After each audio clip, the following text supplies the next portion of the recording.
But let's get going with the rest of the show, Jim. Before we wrap things up, a few more questions. This one was sent to CornyDriveThru@gmail.com from Clayton in Northern California. I love the podcast. They make my work day, I assume he meant, my work day much more enjoyable. It says my word day. It makes my word day much more enjoyable. Well, there's a day every week where he learns a new word, and some of the words that we use are new to him. My question for Jim, shut up, Swami! Who would be on your Mount Rushmore of people who have harmed the wrestling business? Oh, good Lord. I don't know whether that should be a Mount Rushmore or a Sgt. Pepper album cover.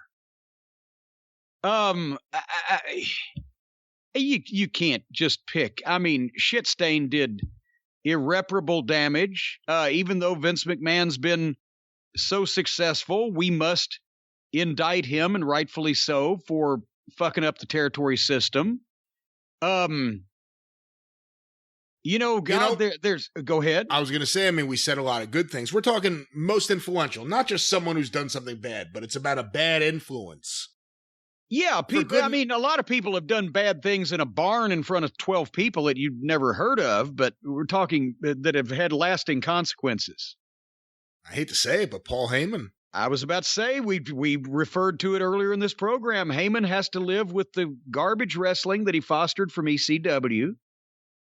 And all the real ECW fans, the real hard cases, are always like, well, but we had the Malenkos and the Guerreros too. Yeah, and that was always in the main event rather than the fucking body surfing, table crashing, barbed wire wrapping, fucking whatever. Sure it was. Heyman has to bear quite a bit of responsibility for that. Jim Herd. Vince McMahon won the wrestling war because of Jim Herd. Vince was completely uncontested as far as any opposition or any meaningful competition from the time that Turner Broadcasting bought the company on November 1st, 1988 until into 1995. He got a 7-year head start. They never made a fucking penny, and Herd was there for the first 3.5 years, ran off most of the talent, changed the salary structure, killed their efforts to get WWF talent when he fucked Tully Blanchard. So you've got Jim Herd basically is the reason why that Vince McMahon, he might have won anyway, but he certainly wouldn't have won that quick. The TBS got handed Crockett Promotions that had just drawn a sold-out Richmond, Virginia, 12,000 people, and was doing big crowds in Philly and Baltimore and Chicago, etc. And in 6 months, they couldn't draw anywhere. And it continued that way. So Herd, Shitstain, Paul Lee, for all the good he did some bad. Vince killed the territories with his expansion machinations.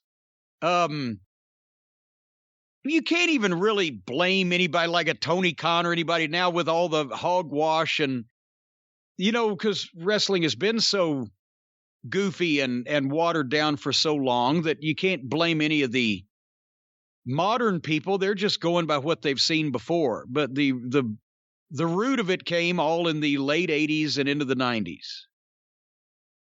All right, so who was your Mount Rushmore? I'd have to say Herd, Heyman, Vince, and Shitstain. For influence. There have been a lot of people that done. You couldn't put him on Mount Rushmore. You might put him on the ass end of a molehill, but some fat fuck like Ian Rotten that did the garbage death matches for so long, they almost killed wrestling here in Kentucky, but nobody in fucking Iowa or Nebraska or Virginia or, Maine or wherever else even knows that the guy exists. So you can't really elevate them to a Mount Rushmore position of, well, if this guy just hadn't have done this, the wrestling business would have been better off. So we lost the territories because of Vince McMahon.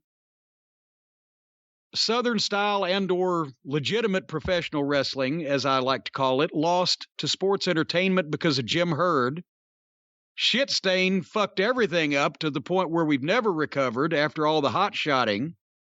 And then there's Paul E., just because I don't think the furniture and the garbage would have taken hold without ECW.